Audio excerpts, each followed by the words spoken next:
किसान भैया बिन्नाहरों की खेती किसानी, बागवानी और पशुपालन से जुड़ी भई समस्याओं और उनके समाधान पे आधारित फोन इन कार्यक्रम हेलो किसान वाणी लेके एक बेर फिर हम आपके संगे हैं। सभी जनों को हमारी राम राम पहुंच जाए। हमारे आज के एक कार्यक्रम में विशेषज्ञ पधार चुके हैं। जितेंद्र सिंह राजपूत, सहायक संचालक कृषि विभाग, विपिन कुमार जैन, विषय वस्तु विशेषज्ञ आत्मा परियोजना सागर, और डॉक्टर नीलेश शाह, उप संचालक पशुपालन विभाग सागर।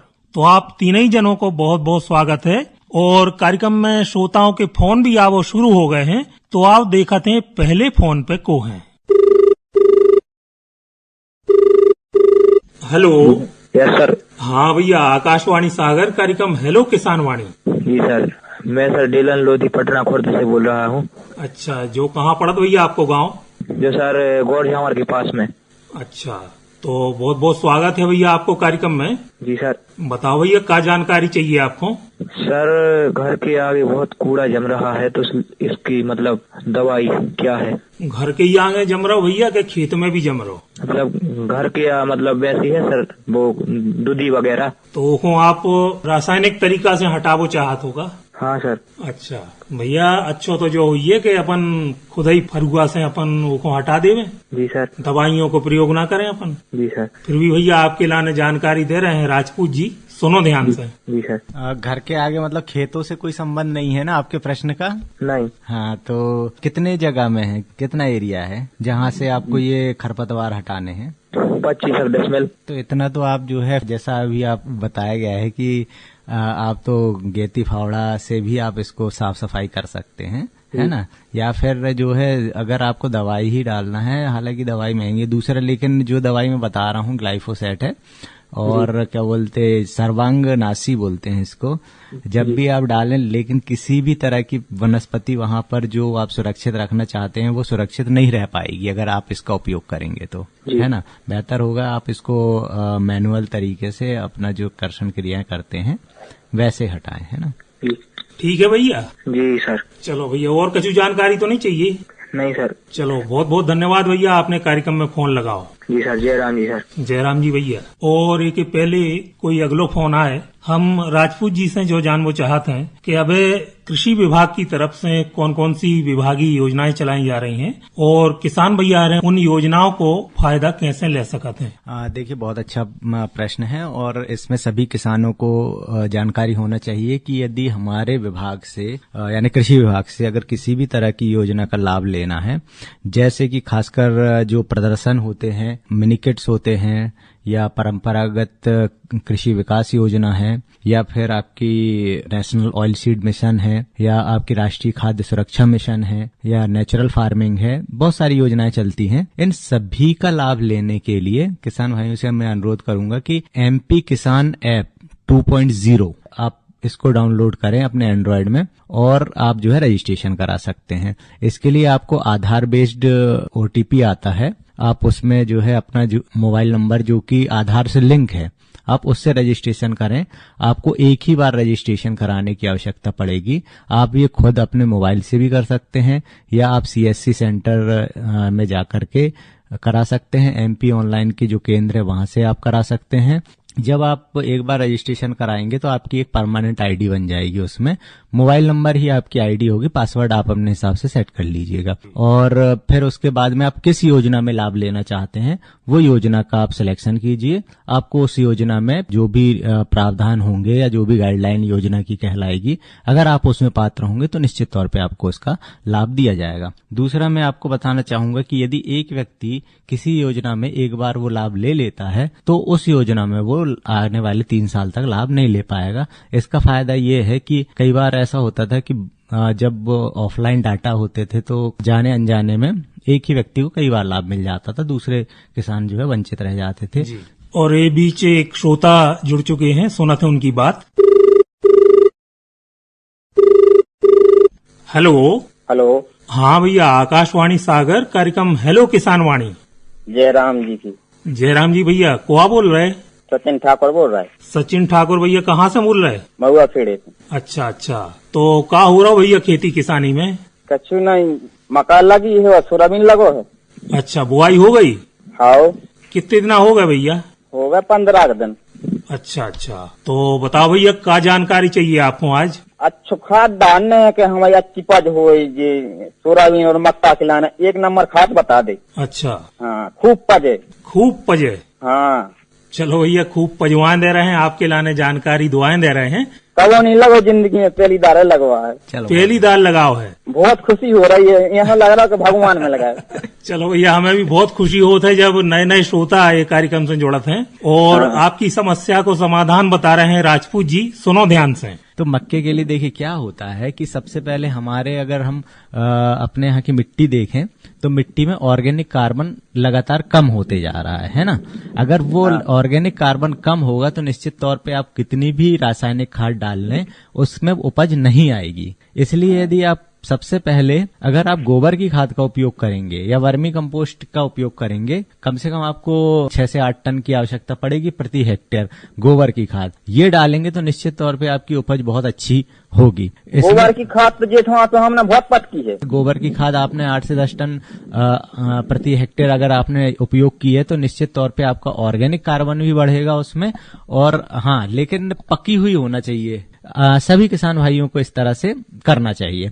और दूसरा, इसमें जो हमारी उर्वरकों की जो मात्रा होती है वो किस्मों के आधार पे होती है। तो जो हमारी एक औसत अगर हम नाइट्रोजन, फास्फोरस और पोटाश की जब हम बात करते हैं तो हम जो है 120 किलोग्राम नाइट्रोजन उपयोग करते हैं, 50 किलोग्राम फास्फोरस उपयोग करते हैं, 30 किलोग्राम पोटाश उपयोग करते हैं। तो आप जो है इस तरह से नाइट्रोजन, फास्फोरस और पोटाश का उपयोग कर सकते हैं। अब महत्वपूर्ण बात आती है कि हमें खाद कौन सी डालना चाहिए। तो मैं सभी किसान भाइयों से यही अनुरोध करूंगा कि आप डीएपी के पीछे बिल्कुल ना जाएं। डीएपी के अलावा भी हमारे पास में विकल्प है, जैसे कि यदि आप सिंगल सुपर फास्फेट और यूरिया, ठीक है, आप अगर इसको मिला के डालेंगे तो निश्चित तौर पे वो डीएपी से भी बेहतर विकल्प है। 3 बोरी आप सिंगल सुपर फास्फेट का उपयोग करें और 1 बोरी आप यूरिया का उपयोग करें। पैसे भी उतने ही लग रहे हैं और पोषक तत्व भी आपको ज्यादा मिल रहे हैं। क्यों? डीएपी में आपको नाइट्रोजन और फास्फोरस मिल रहा है, इसमें आपको नाइट्रोजन भी मिल रहा है, फास्फोरस भी मिल रहा है, सल्फर भी मिल रहा है, कैल्शियम भी मिल रहा है। और इसके अलावा जो है आप पोटाश का भी उपयोग करें। और जब हम नाइट्रोजन की मात्रा देते हैं वो 2 भागों में डालना है आपको। बेसल डोज में आपको, बेसल मतलब जब तैयारी करते हैं खेत की तो उस समय पे आधी मात्रा डालना है। जैसे 120 किलोग्राम मैंने बताया है तो उसकी आधी 60 किलोग्राम आपको जो है नाइट्रोजन की मात्रा बेसल डोज में डालना। बाकी आने वाले समय में टॉप ड्रेसिंग के रूप में जब आपका 25-30 दिन का जब मक्का हो जाएगा तब आप एक बार छिड़काव कर दीजिए और शेष आधी मात्रा को दूसरा टॉप ड्रेसिंग 45 दिन के अंतर में आप कर दीजिए। तो निश्चित तौर पे जो है आपकी फसल बहुत अच्छी होगी। और सभी किसान भाइयों से पुनः अनुरोध करूंगा कि जो हमारे डीएपी के विकल्प हैं जैसे एनपीके हैं, कॉम्प्लेक्स उर्वरक है, टीएसपी है, ट्रिपल सुपर फास्फेट है, उसकी तो केवल 1 ही बोरी काफी रहती है। 1 बोरी टीएसपी ले लीजिए, 1 बोरी आप अगर यूरिया लेंगे तो निश्चित तौर पे ये डीएपी से बहुत अच्छा विकल्प है और आपका राशि और पैसे लगभग बराबर ही होते हैं और पोषक तत्वों की मात्रा बढ़ती है। तो भैया ये तरह से अपन उर्वरक प्रबंधन कर सकते हैं। बिल्कुल सर, बहुत अच्छी जानकारी मिली, बहुत खुश हो गया हम। चलो भैया, आपने एक कार्यक्रम में फोन लगाओ, आपको बहुत बहुत धन्यवाद। जयराम जी की। जयराम जी। और भैया बन्नारो, अब चल रहे हैं मनोरंजन की तरफ, तो आओ सुनते हैं प्रभु सिंह अनुज को गाओ भाव जो लोकगीत। हरे तीने करे है सिंगार, सावन आएरी सुहावने। हरे तीने करे है सिंगार, सावन आएरी सुहावने। हरे तीने करे है सिंगार, सावन आएरी सुहावने। हरे तीने करे है सिंगार, सावन आएरी सुहावने। गिरे गिर आए सारे बादरा, गिरे गिर आए कारे बादरा।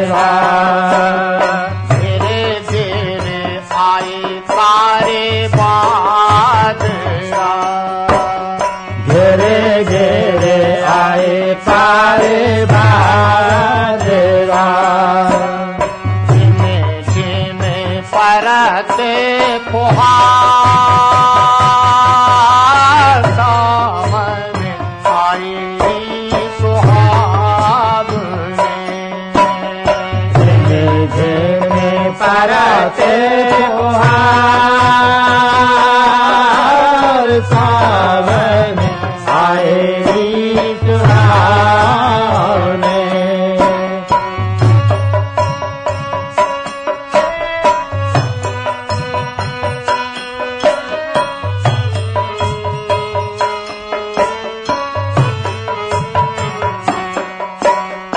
हरी हरी बने ओपे बने भाई, हरी हरी बने ओपे बने भई, हरी हरी बने ओपे बने भाई, हरी हरी बने ओपे बने भई।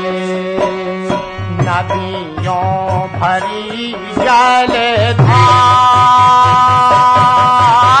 सावन आई सुहावने।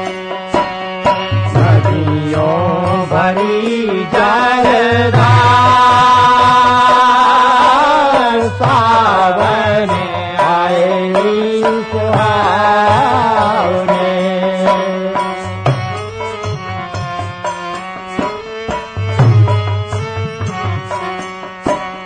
घुमड़े घुमड़े धन गरज रहे, घुमाड़े घुमाड़े घन गरज रही, घुमड़े घुमड़े धन गरज रहे, धन गरज रहे। साधुर करते पुकार सावन आई सुहावने। साधुर कराते पुकार सावन आए सुहावने।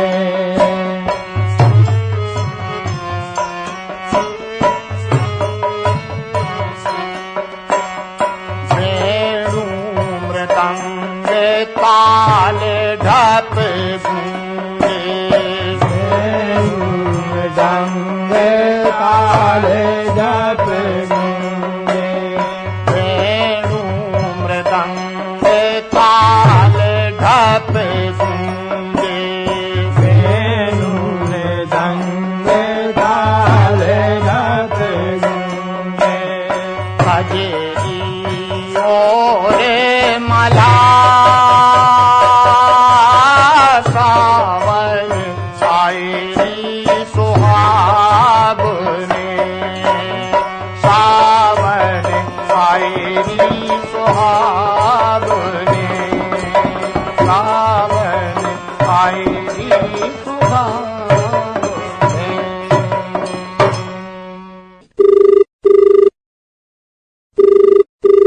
हेलो। हाँ सर जी नमस्ते। नमस्ते भैया, आकाशवाणी सागर और कार्यक्रम को नाम है हेलो किसान वाणी। हाँ सर, सतपारा से बोला सर, विजय उपाध्याय। विजय भैया बहुत बहुत स्वागत कर रहे हैं आपको कार्यक्रम में। जी सर। बताओ भैया क्या जानकारी चाहिए आपको? सर हमने सोयाबीन भाव है 21-17 की सर आबादी पूछने कितने दिन में आ जाते? 21-17। जी सर। अच्छा अच्छा, चलो भैया आपके लाने जानकारी दे रहे हैं विपिन जैन जी, सुनो ध्यान से। ये बहुत महत्वपूर्ण प्रश्न है, जैसे JS 2212, JS 2216 और JS 2303। ये वैरायटी जो है 90 से 92 दिन की वैरायटी है और इनका प्रोडक्शन जो होता है आपका 18 से 20 क्विंटल प्रति हेक्टेयर। इसके बाद JS 2172, RVSM 1135, इनका जो समय अवधि है वो 100 दिन की रहती है और इनका जो प्रोडक्शन है 20 कुंटल से 22 कुंटल प्रति हेक्टेयर। इसके बाद जो लंबी अवधि की वैरायटी रहती है जो लगभग 105 से 110 दिन, वो JS 2098, JS 2059, ये जो वैरायटी है ये आपकी 105 से 110 दिन की होती है और इसकी ईल्ड जो होती है 20 से 25 कुंटल प्रति हेक्टेयर। ठीक है विजय भैया। हाँ ठीक है साहब जयराम जी। चलो भैया बहुत बहुत धन्यवाद, आपने ये कार्यक्रम में फोन लगाओ। हेलो। हेलो किसान वाणी से। बिल्कुल भैया, आकाशवाणी सागर और कार्यक्रम को नाम है हेलो किसान वाणी। गुड्डू चौल बोल रहा बामोल जिला सागर से। गुड्डू भैया बहुत बहुत स्वागत है आपको कार्यक्रम में। जी बताओ भैया क्या जानकारी चाहिए। आज हमें क्या चाहने हैं, बोनी तो हो गई थी, अच्छा, तो कच्ची सोयाबीन डूबी जो बारगांव माने मारगांव है उंगो नहीं है, तो बोनी फिर से कर दे सोयाबीन की, या और कछु उपाय है कौन सस्ती सी चीज और कछु बेदा जो पूछता है। अच्छा अच्छा, चलो भैया आपके लाने ये विषय में जानकारी दे रहे हैं विपिन जैन जी, सुनो ध्यान से। भैया जो अपन ने सोयाबीन लगाया वो कौन सी वैरायटी लगाई? और हमने 3-4 प्रकार की लगाई थी, तो 1006 मरो है और 2172 मारगांव है। ठीक है, और जो अपन प्रति एकड़ बीज डालते हैं या प्रति हेक्टेयर बीज डालते हैं वो कितना डाला है आपने? 40 किलो। ठीक है भैया, सबसे महत्वपूर्ण बात यही है, और जो सोयाबीन की बीज दर रहती है वो 75 किलो प्रति हेक्टेयर होती है। ठीक है, और आपने लगभग 90 किलो प्रति एकड़ के लगभग लगाया है। देखो, जो कम दिन की वैरायटी होती है उसमें थोड़ा बीज लगभग अपन ज्यादा डाल सकते हैं, लेकिन जो लगभग 105 या 110 दिन की वैरायटी है और आपने सोइंग कर दी है, और कुछ कितने परसेंट तक आपका 5 या 10% कितने परसेंट तक जो बीज है नहीं जमा? वो तो 30% बचो, हमारे 100% 30% होंगे है। देखो क्या है, अभी दोबारा आप इसको जैसे बखन्नी करेंगे और नया बीज लगाएंगे, और लगातार मौसम अभी पानी बता रहा है, तो आगे आपको टाइम मिलता है या नहीं मिलता ये बात अलग है। किसान भाई एक और प्रैक्टिकल करके देखें क्या होता है। सोयाबीन अगर जो वैज्ञानिक तरीके से जितनी मात्रा बताई जाए यदि आप उतना लगाते हैं तो वो पौधा फैलता है, उसमें शाखाएं अधिक निकलती हैं और उसका उत्पादन एवं दाना भी अच्छा होता है। ठीक है, चूंकि किसी कारण बस आपका जो जर्मिनेशन कम हुआ है तो आप उसको प्रैक्टिकली तौर पे कम से कम 2 एकड़ का आप रख लें। ठीक है, और उसमें सही समय पे खाद, दवाई और अन्य जो चीजें हैं डालें। 2 एकड़ का यदि आप चाहते हैं तो उसकी अगर बहुत कम जो जमा है उसकी आप बखन्नी करके, अभी आप उड़द या मूंग के लिए समय रहेगा तो आप उड़द या मूंग उस जगह पे लगा दें, लेकिन 2 एकड़ का जो है आप उसकी जुताई ना करें, उसको अच्छे तरीके से निदाई गुड़ाई और दवाई वगैरह डालें, और एक प्रैक्टिकली तौर पे देखें कि यदि आप अपन कम बीज भी डालते हैं तो अपना उत्पादन कितना होता है। सोयाबीन नहीं बो सकता दोबारा? सोयाबीन बो सकते हैं, लेकिन क्या होता है जब कोई भी फसल अपन एक बार बो दी, सोयाबीन बहुत गर्म फसल होती है, और अपन फिर उसमें सोयाबीन लगाएंगे तो निश्चित रूप से अभी आप 40 किलो बो रहे थे, आप फिर उसमें 50 किलो डालेंगे, और इसके बाद अन्य खर्चे भी उसके बहुत ज्यादा हो जाते हैं। और लगातार आप देख रहे हैं अपने 20 सालों से सिर्फ एक ही चीज कर रहे हैं, सोयाबीन सोयाबीन सोयाबीन। तो निश्चित रूप से आप कितनी भी अच्छे तरीके से लगातार लगाते रहें, लेकिन अगर एक ही क्रॉप आप लगाएंगे तो उत्पादन निश्चित रूप से कम हो जाता है, और आप ऑलरेडी 20 एकड़ में सोयाबीन लगाए हुए हैं। ठीक है, तो भाई 2 एकड़ में आप सोयाबीन नहीं लगाएंगे, अलग दूसरी क्रॉप लगाएंगे, जो अंतर होता है वो आपको समझ में आएगा। जैसे आप उस पर उड़द लगा दें, उड़द आपकी 70-75 दिन की होती है, तो अपने पास समय भी है, और उड़द जहां अपन लगाते हैं उसके बाद आप देखेंगे जहां उड़द की फसल लगाई है उसके बाद यदि आप चना, मूंग, गेहूं कोई भी फसल बोएंगे, सोयाबीन के ऊपर जो फसल लगाते हैं और जो उड़द मूंग वाले खेत में जो फसल लगाते हैं उसके उत्पादन में बहुत ज्यादा अंतर होता है। रमतिली बेद का 2 एकड़ में? हाँ, रमतिली बह सकते हैं, रमतिली वेद है। कितनी लगे 2 एकड़ में रमतिल? तिल ये बहुत छोटा बीज रहता है, इसका जो बीज है बहुत कम मात्रा में लगता है, लगभग आपका आधा किलो एकड़ के लगभग लगता है। बाकी मेरी आप सलाह मांगे ना, 2 एकड़ में आप उड़द लगाएं इस बार। ठीक है गुड्डू भैया, धन्यवाद महत्वपूर्ण जानकारी दिलाने। और भैया ढोर बछेरू सोई पाले हो अपन? भैंसिया बची है, रज्जू हज्जा बची नहीं हो रही। तो कछु जानकारी पूछ लो भैया, अपने बीच डॉक्टर नीलेश शाह जी उपस्थित हैं। डॉक्टर नमस्ते।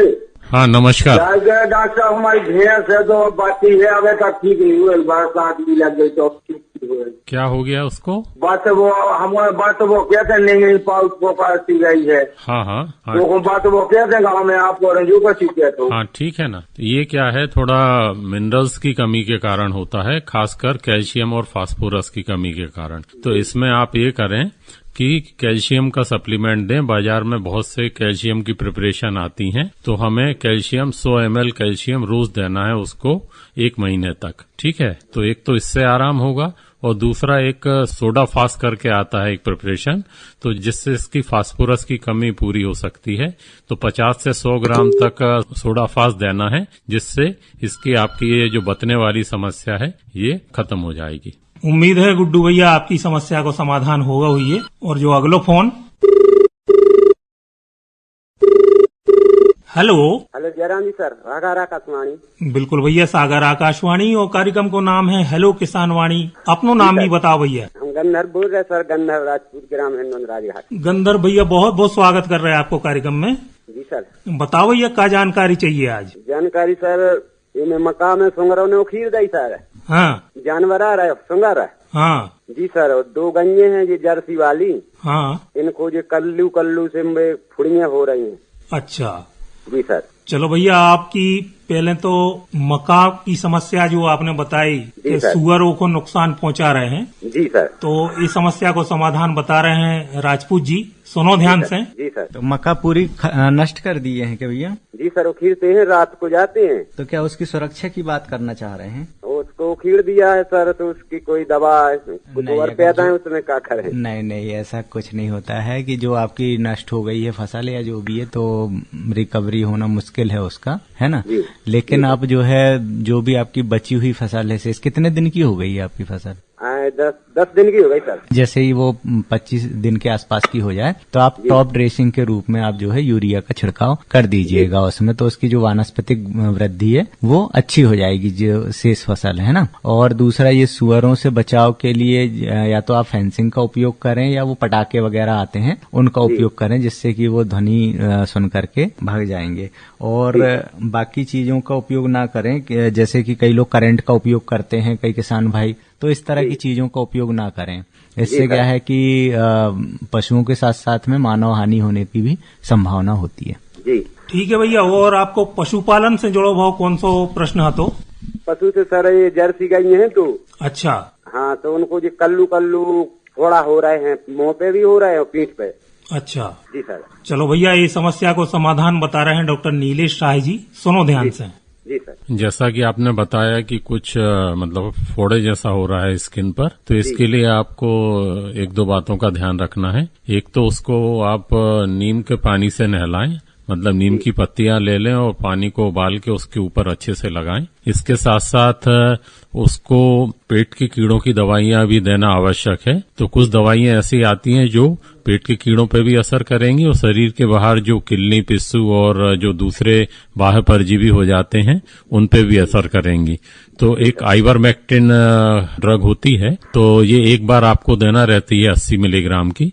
तो आप किसी भी विशेषज्ञ, मतलब किसी भी पशु चिकित्सक से पूछ के आइवरमेक्टिन मेडिसिन अगर आप देते हैं तो वो बाह्य परजीवी और आंतरिक परजीवी दोनों पर असर करेगी और उससे जो छोटी मोटी फुंसियां हैं या जो मेंज जैसी मतलब स्किन की जो बीमारियां हैं वो उससे ठीक हो जाती हैं। और अगर कुछ और ऐसा लग रहा है कि ज्यादा पक रही हैं तो फिर उसमें एंटीबायोटिक हमें देना पड़ता है, लेकिन एंटीबायोटिक के लिए आपको किसी पशु चिकित्सक की परामर्श से ही हम दवाइयां दे सकते हैं।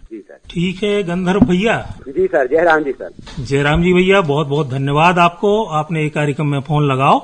और भैया बनारो, एक बार फिर चल रहे हैं मनोरंजन की तरफ, तो सुनाते हैं रामचरण यादव और उनके संगी साथियों को गाओ भाव जो लोकगीत।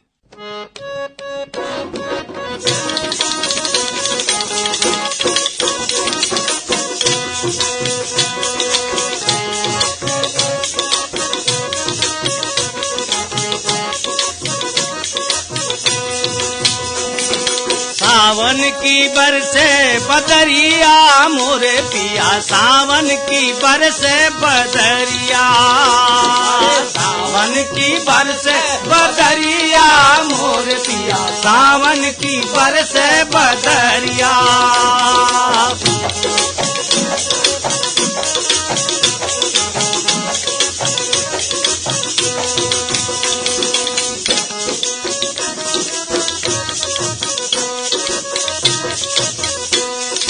रिम झिम मेहा बरस रहे हो, मेहा बरस रहे, रिम झिम मेहा बरस रहे हो, मेहा बरस रहे।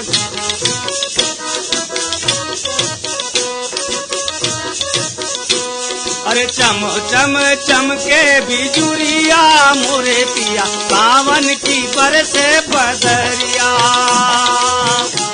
चम चमके बिजुरिया मोरे पिया, सावन की बरसे बदरिया।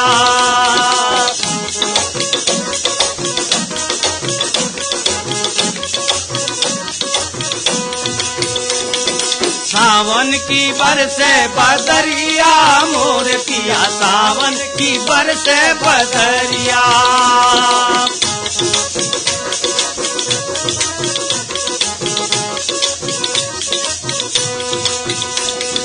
रुक रुक के बेहर के चल रहे झकोरा रे चल रहे झकोरा। रुक रुक के बेहर के चल रहे झकोरा हो चल रहे झकोरा।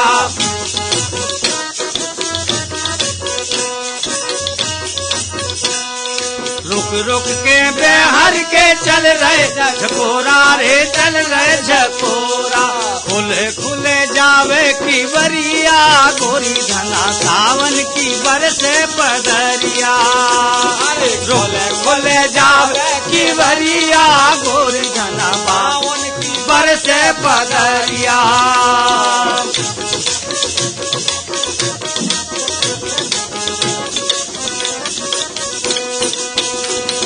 सावन की बरसे बदरिया मोर पिया सावन की बरसे बदरिया।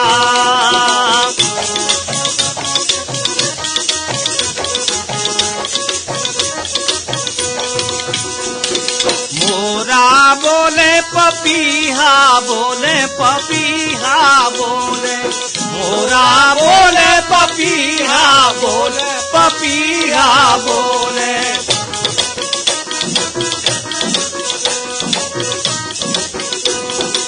मोरा बोले पपीहा बोले पपीहा बोले। धीरे धीरे धीरे धीरे बोले में दरिया मोरे पिया बदरिया।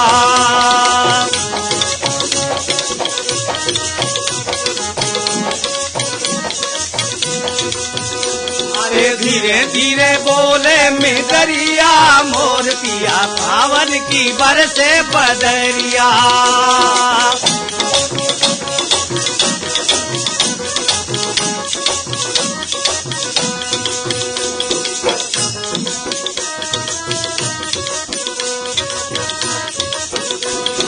सारी सारी रातों रिम झिम बरसे बारिम झिम बरसे।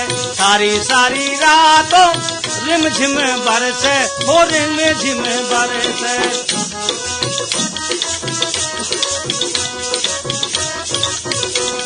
सारी सारी रातों रिम झिम बरसे बारिम झिम बरसे। ये मैंने लागी लो घरिया मोरे पिया सावन की बरसे बदरिया।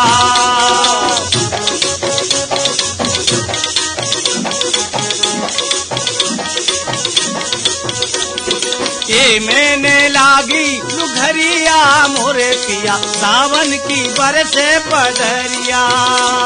सावन की बरसे बदरिया मोरे पिया सावन की बरसे बदरिया।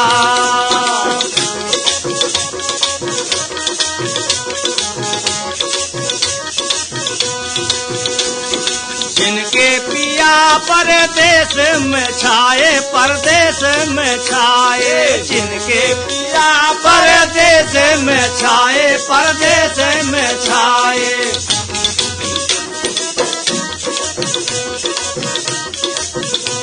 तो कैसे के अरे कैसे के लागे निदरिया मोरे पिया सावन में बरसे बदरिया।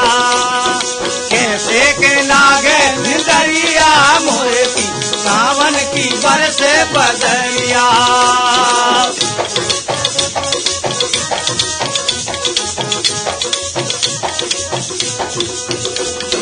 सावन की बरसे बदरिया मोरे पिया सावन की बरसे बदरिया। सावन की बरसे बदरिया मोरे पिया सावन की बरसे बदरिया।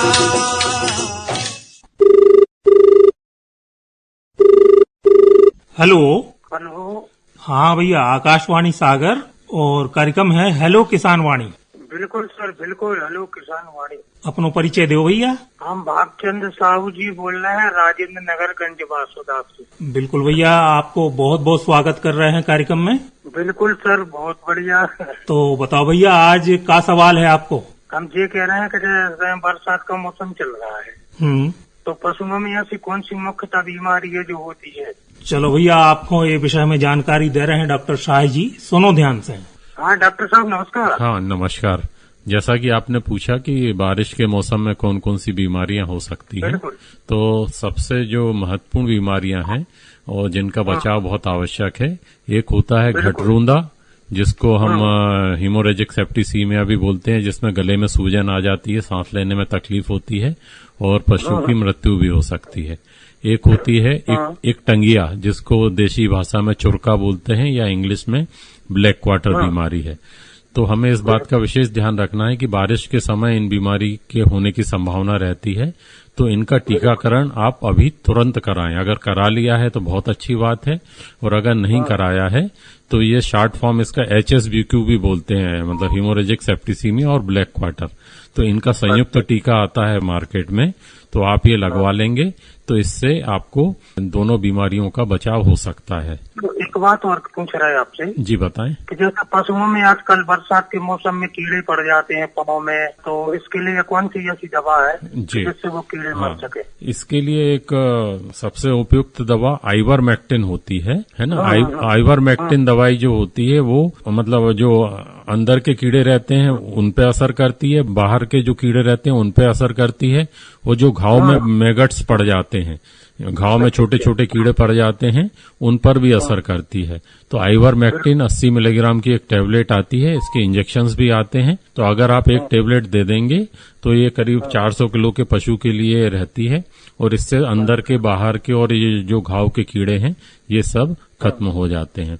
तो हाँ, जब भी आपको इसकी आवश्यकता लगे तो वैसे तो हमें नियमित रूप से ही 4 महीने में पशुओं को कृमिनाशक दवाई ये देते रहना चाहिए, लेकिन अगर अभी भी तुरंत में भी आवश्यकता लगती है तो हम ये दवाइयाँ दे सकते हैं। बिल्कुल ठीक है भैया। हाँ बिल्कुल सही। नमस्कार। नमस्कार आपको। चलो नमस्कार भैया, आपके लाने बहुत बहुत धन्यवाद, आपने ये कार्यक्रम में फोन लगाओ। हेलो। हेलो। हाँ भैया, आकाशवाणी सागर कार्यक्रम हेलो किसान वाणी। जी नमस्कार। नमस्कार भैया, अपनो परिचय दो, कहाँ से बोल रहे, को बोल रहे? सत्यपाल लोधी, ग्राम खिरिया। सत्यपाल भैया, बहुत बहुत स्वागत कर रहे हैं आपको। बताओ भैया, क्या जानकारी चाहिए? सरजा कह रहे थे। हाँ। सोयाबीन तो अच्छे होंगे नहीं है, दूसरा बोनी कर सकत? सोयाबीन होंगे नहीं है, दूसरी बोनी करवे की सोच रहे। और क्या करिए? तो कितने दिन पहले बो तो भैया? हो गया 8 दिन से ज्यादा होंगे ही नहीं है। और मतलब वो अंकुरण परीक्षण नहीं करो तो का? अब तो सर का पता का नहीं, 1569 है। अच्छा, चलो भैया, आपको ये विषय में जानकारी दे रहे हैं विपिन जैन जी, सुनो ध्यान से। भैया कितनी जगह में लगाए हुए है सोयाबीन? 3 एकड़ में। 3 एकड़ में सभी की यही कंडीशन है? हाँ। देखो भैया, बहुत ही महत्वपूर्ण विषय है, और इस समय जो खरीफ की अपन जो सोइंग कहते हैं उसमें 3-4 बातें हम बताएंगे। यदि आप उसका विशेष ध्यान रखेंगे तो आगे ये समस्या नहीं आएगी, और कभी कभी मौसम के कारण भी ये समस्या आती है। ठीक है, तो सबसे पहले खरीफ की बोनी कहते समय अपन को विशेष ध्यान रखना है कि बीज उपचार जरूर करना है। जो जड़ में फफूंद रहती है, बीज में फफूंद रहती है, वो नष्ट हो जाती है और पौधों को अंदर से ताकत मिलती है, जो विपरीत मौसम में कुछ समय तक मतलब वो अपने आप निकल आते हैं। ठीक है, तो अपन को बीज उपचार जरूर करना है, सबसे महत्वपूर्ण बात। ठीक है, इसके बाद जो ध्यान रखना है कि बुवाई के पहले बीज परीक्षण जरूर करना है। सोयाबीन के बीज का जो जर्मिनेशन परसेंटेज होता है वो 70% होता है। मतलब आपका यदि सबसे अच्छा बीज है और आप 100 दाने लगाएंगे तो उसमें आपके 70 दाने ही उगते हैं, यदि वो सबसे अच्छा बीज है। तो आप जो भी बीज लगा रहे हैं तो उसका अंकुरण % देख लें। इसके बाद यदि आप देखें अगर उसमें 50% तक जर्मिनेशन है तो आप दोबारा बुवाई ना करें। यदि आपका जर्मिनेशन 20 से 30% है तो फिर उसको आप जुताई करके दोबारा बुवाई कर सकते हैं। ठीक है, और उसमें भी आप ध्यान रखें कि अब जैसे दोबारा बुवाई करें तो उसमें अन्य फसल लगाएं, उड़द मूंग लगाएं या और कोई भी फसल लगा सकते हैं। और कोशिश करें यदि किसी में 50% जर्मिनेशन है 1 एकड़ में तो उसकी जुताई ना करें, उसको आप रखें, क्योंकि यदि जो बेगरा भी होता है तो उसका पौधा अच्छा बनता है, उसका दाना अच्छा बनता है और उत्पादन भी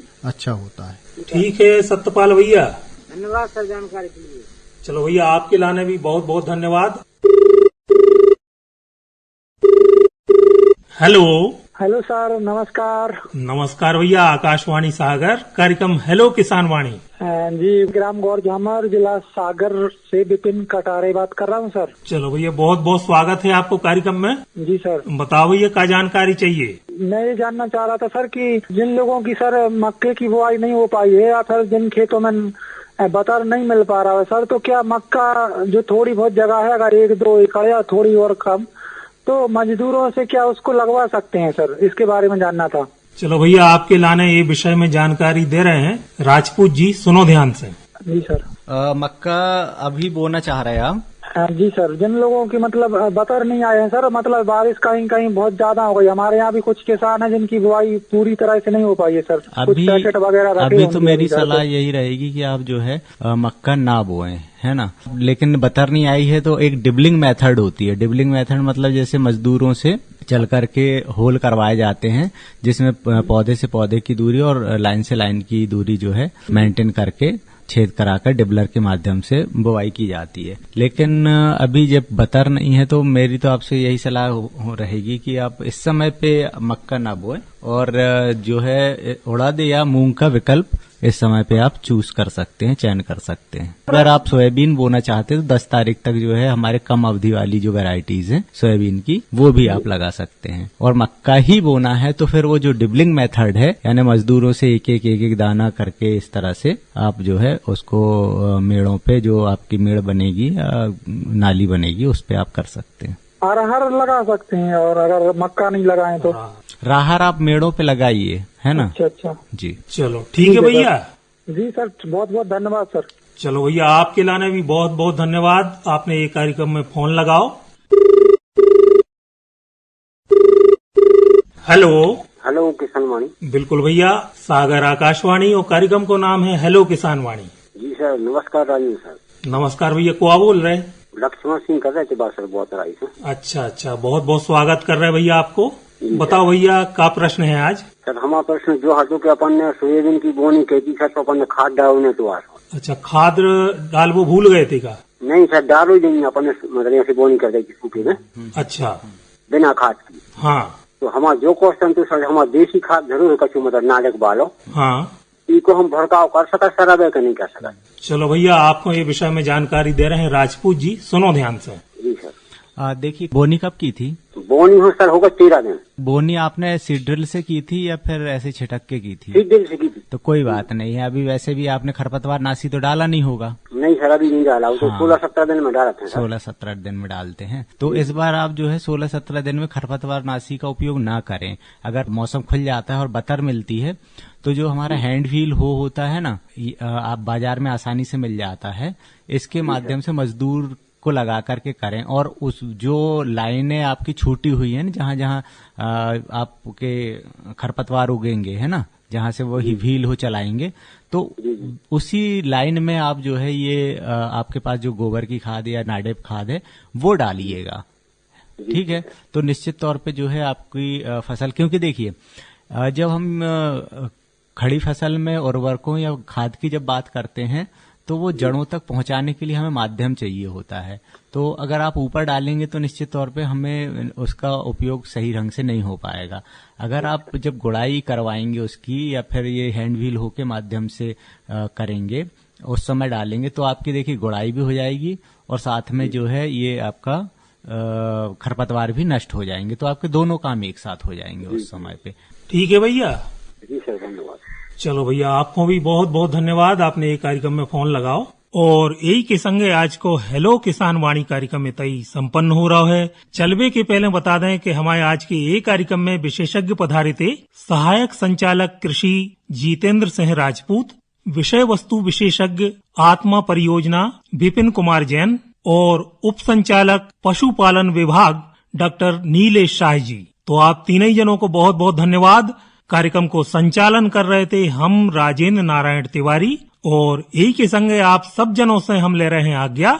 जय राम जी की।